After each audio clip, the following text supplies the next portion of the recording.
A toxic red cloud of pure, unadulterated Martian evil that can take over your mind, turn you into a vicious killer, or you can just take drugs and you can kick that shit right out. John Carpenter was really on something when he made this film, wasn't he?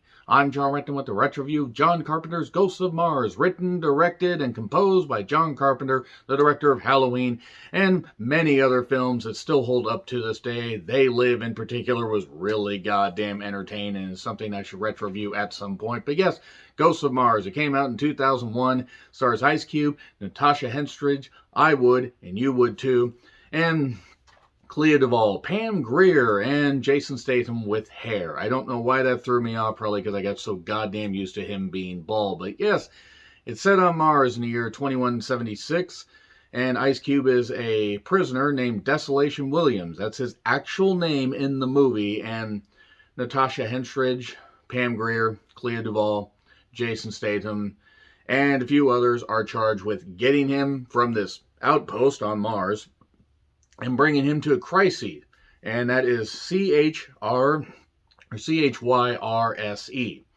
It doesn't really matter how the goddamn thing's spelled because it doesn't actually sound like how it's spelled. So yes, they must transport him. He's a vicious criminal that has murdered people, and he must stand trial in the first city on Mars. But a giant red cloud from a mining expedition is going to take over their lives and going to make sure they can't get back, thanks to vicious killings taking place, thanks to miners that basically don't know what the fuck's going on because of bad writing and basically bad, editing and everything. And it's called Ghosts of Mars, so I don't really know what I expected when I first watched it.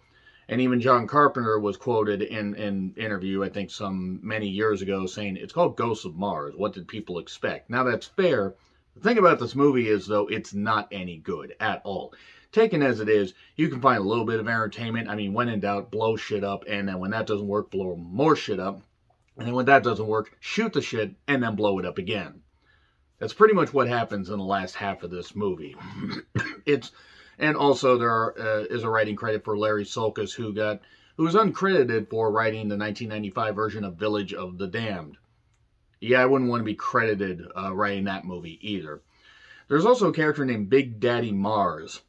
Yeah, Richard Citrone.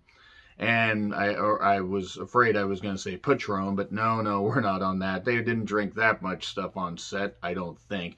It was filmed near a mine in Albuquerque, New Mexico, and they basically used a biodegradable red food dye to make it look like Mars. And look, John Carpenter's a pretty damn good filmmaker. He did take a break from directing stuff and came back to do The Ward, so that wasn't exactly the best return to form, even though it wasn't the worst thing in the world. I mean, it's got Amber Heard in it, and I mean, we all know what Amber Heard has done, so any of her movies, like All the Boys Love Mandy Lane and other stuff, have a different, we have a different view of them now. But enough about Amber Heard. She wasn't in this movie. Natasha Henstridge was, and oh boy, God, she looks great now. She looked great back then. This is a few years after that movie Species, which was pretty much just watching her be attractive and kill guys, and so that was pretty much all you needed with that movie. With this, though, you get a bunch of characters doing a lot of stupid shit, and Natasha's character, Lieutenant Ballard, is basically telling this story kind of on trial, and we get flashbacks. That's what we get. We get her recounting of the whole thing. We get the cliches, Jason Statham's character hating on her. And then they go to this Martian outpost thing. And it's all these, like, huts and everything. It's like Hut 1, Hut 2, Hut 3, Hut Hike. No, it's not like that. It's not like Martian football. It's not like space football or future football like in Starship Troopers, a vastly superior movie. They came out 4 years prior, and that I also retro-reviewed recently. Nobody's around, and then we see a little bit of footage of, it's all hopping, and people are spending their money and getting hookers and everything, because apparently you can get space hookers. Hookers in space! You can't get blackjack and hookers because Bender was not around yet to start his own casino with such. And then it turns out a bunch of people are dead, except some people in jail, including Ice Cube's Desolation Williams, and there are a few other people in there, including this one doctor, Whitlock, who was somebody that was part of the mining community, where all this shit happened. And suddenly, all these people are going all vicious. They don't notice just off in the distance, not even that far away, like maybe a click away, however far away a click is, that there are these heads on spikes. Nobody notices this, even though there's a shot of it. They do all this exploration, and there's this guy locked in this one vehicle, and he's possessed by the thing. He's like, "Don't come in, don't let it in."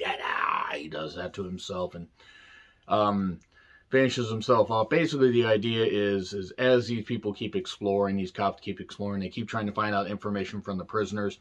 There was this cloud that got released from this ancient Martian secret.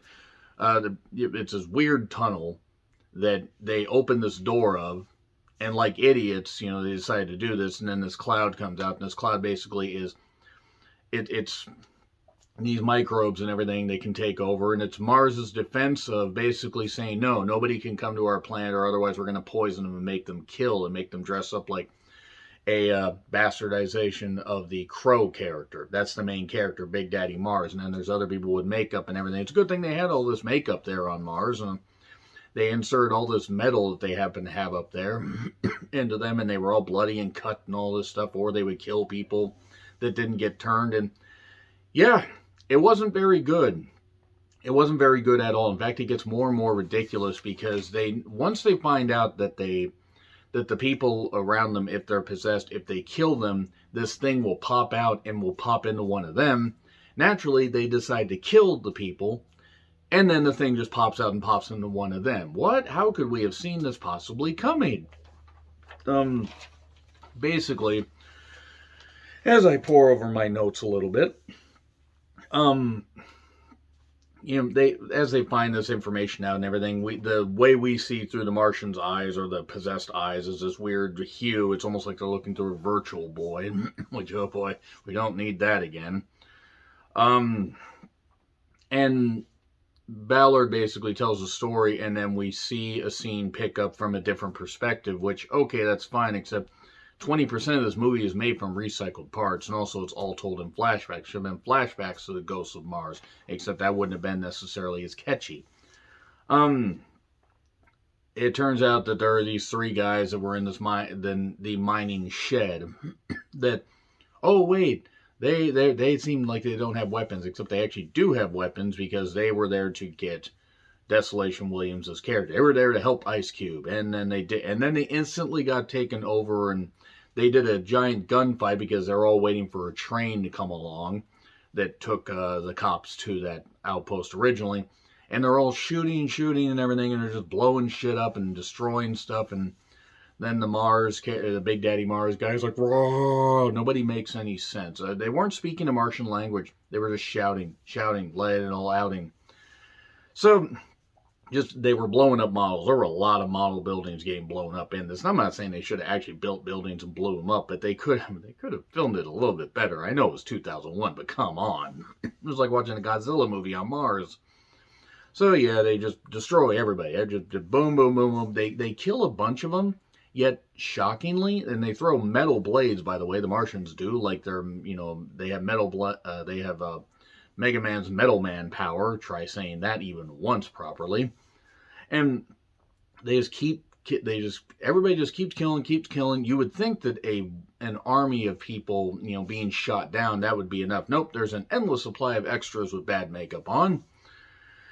And they're locked in a building. Ballard continues to tell this story. Ballard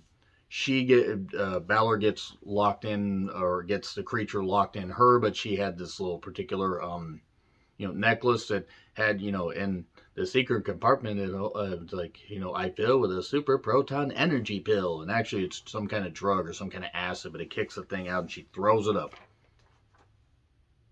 That's it, kids. Do drugs if you ever go on Mars, I guess is a fucking lesson. Don't do drugs. But if you ever go on Mars, I guess you have to. And then the brief plot description and deviation just goes away. And then they just decide to shoot each other, or shoot everybody. Just shoot everybody as people are getting picked off. And more and more cops are getting killed. I mean, there weren't that many to begin with anyway. But they get on the train. They manage to escape. But then she says, hey, wait, I have an idea. Let's stop this. Let's stop our escape plan. Go to this nuclear site that we just happen to be by. Set it and blow it up. Okay. Should we not maybe have thought about going and getting the people, the big reinforcements and going back to kill them? Nope, we shouldn't do that. They go to this thing, they get another shootout, they blow more shit up, because why the hell wouldn't you in a movie called Ghosts of Mars?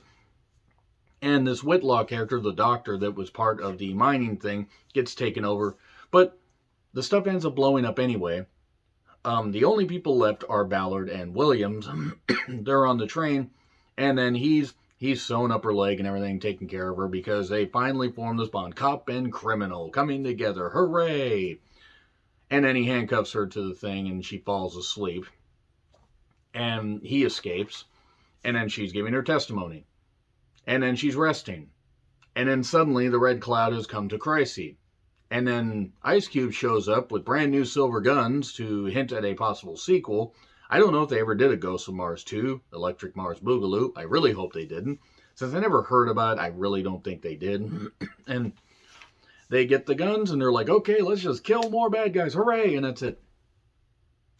This movie is not good at all. It's rather hilarious just how bad the dialogue is. I mean, again, it's called Ghost of Mars. What do you expect? But it's really, really fucking ridiculous and stupid. And yeah, there are entertaining parts to it.